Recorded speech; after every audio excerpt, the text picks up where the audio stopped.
I really appreciate you joining me today, and this news comes from London as well. 2 men have been jailed after a police dog led officers to an AK47 in a South London park. This was loaded as well.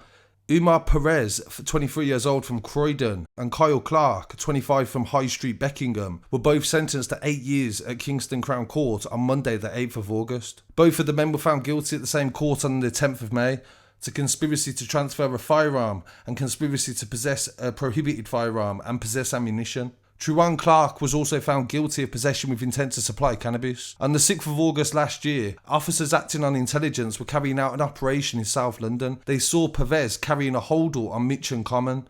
He was subsequently stopped but was no longer in possession of the bag. A search of the area carried out by the police dog found the holdall, and it contained the rifle, a magazine and ammunition. The firearm was recovered and secured, and Pervez was arrested and taken into custody. Further inquiries found that he was in contact with Truan Clark in the days leading up to the firearm being found, and Truan Clark had made inquiries about how much he could sell the firearm for. Detective Inspector Stephen Masterson from the Metropolitan Crime Command said that I have no doubt that the weapon would have been used to kill or seriously injure somebody on the streets of London, and I'm pleased that we've had it removed. Tackling violent crime is a priority for the Metropolitan Police, and we're committed to doing it day in and day out. There has been a 28% drop in lethal firearm discharges compared to this time 2 years ago. So both of these men are very lucky to have not got an investigation into more serious allegations, potentially terrorism offences, when you're carrying military grade weaponry on the streets of London as well.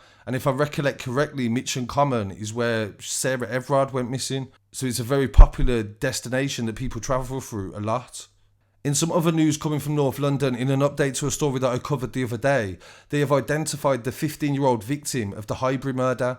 DASHAWN James TUIT has been named as the victim, and there has also been a murder arrest. On Wednesday the 10th of August, one 15-year-old boy was arrested on suspicion of his murder. A 34-year-old woman was arrested on the 10th of August on suspicion of assisting an offender. They were taken to a North London police station and they remained there at this time. 15-year-old DASHAWN was stabbed at Highbury Fields shortly before 9 o'clock on Thursday the 4th of August. There was a large group in the park at the time, and there was reports that there was other weapons. Officers attended along with the London Ambulance Service and found DASHAWN suffering from knife injuries. He was treated by medics at the scene, but despite their best efforts, he died in hospital a short time later. My London newspaper also reported from witnesses that 2 girls stood with him as well while he was dying in the park, and police were trying to give him CPR. So I send my condolences to the family of DASHAWN, and we'll definitely keep you updated on anything to do with that story. And finally, in relation to the case of OWAMI Davies,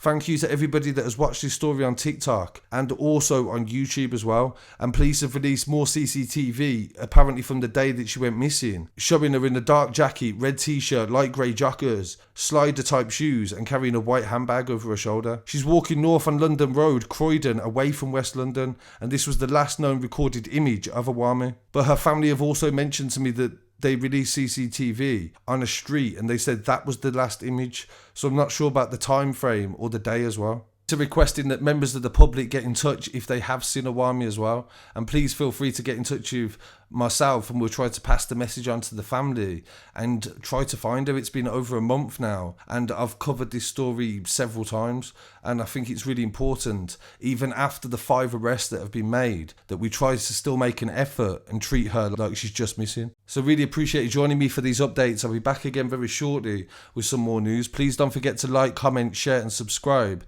and follow online as well at scarcitystudios.com, Instagram, TikTok, Twitter and Facebook.